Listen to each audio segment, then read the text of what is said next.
د ننګرهار ولایت اړوند دور بابا ولسوالۍ د دې ولایت په ختیځ کې د ډیورن فرضي کرښې ته نږدې هغه پرته ولسوالۍ ده چې زیات شمیر اوسیدونکي یې له مالدارۍ عواید لاسته راوړي، ځکه چې دلته کرنیزې ځمکې کمې او خلک یې یوازې مالداري او په نورو ځایونو کې مزدوري کوي. دور بابا ولسوالۍ کې دا زیارت اوږده مخینه لري چې لا هم پکې تاریخي نښې نښانې لیدل کیږي. کفتر خان چې د دغې سیمې یو قومي مشر دی، د دې زیارت په اړه یې راته یو څو تاریخي او یادګاري لنډې کیسې وکړې. دی وایي دغلته به پخوا جرګې مرکې کېدې، خلک به په اخترونو کې د سیل او میلو لپاره راتلل، لنګر به جاري و او خلکو ته به درګرده خواړه ورکول کېدل. کو چېرته به جرګه وه هغه به هم دلته وه، که بله وه که د اختر میلې به وي هغه به هم دلته وي. نو خلکو به ډېر لرې ډېر پسونه راواسته، 15 کسان به 10 کسان به پسه به راوستلو، بیا هغه دلته حلال کړو. بعضې وخت کې به چې کوم دی تالاب په وکړه که نه اشر غوندې هغه چا به دوم تښتوله، څوک به پکې همداسې پاتې شو، داسې میلې وي. دا ولسوالي ولې د دور بابا په نوم یادېږي؟ په اړه یې د یادې سیمې قومي مشر کفتر خان چې د هم له مشرانو دا خبرې اورېدلي وایي دور بابا چې نوم یې اصلا سید عبدالله و، د عراق څخه دغې ځای ته د استوګنې لپاره راغلی و.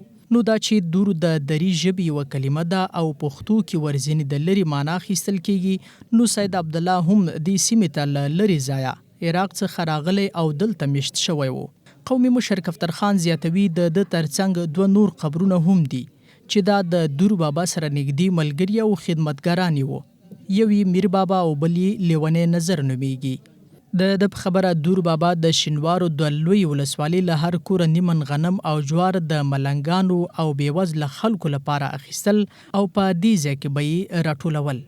بیا په دغه شینوارو ولسوالیو باندې په دې باندې چې کوم دی داسې نیمنی دغه کړه غنم چې مثال فصل به وشو، نیمنی بیا په کور باندې ورکاوه، نیمنی بیا جوار هم ورکوله، نیمنی بیا غنم هم ورکوله. هغه بیا د دې ملنګانو مریدان یو هغه به تلو او په خرو او کچرو باندې بیا راوړه، اولته بیا سره غونډوله، بیا په یوه کلي دوه کې بیا هغه راوړه او دلته بیا چې کوم دی پخوا وختو کې ژرندې وي، هغه ژرندو باندې بیا میدوله، ژرندې میدېدونه بیا دلته راوړه، دلته به چې څوک راتله نو د دې خلکو له به یې ورکوله خوراک او څښاک او لنګر جاري و.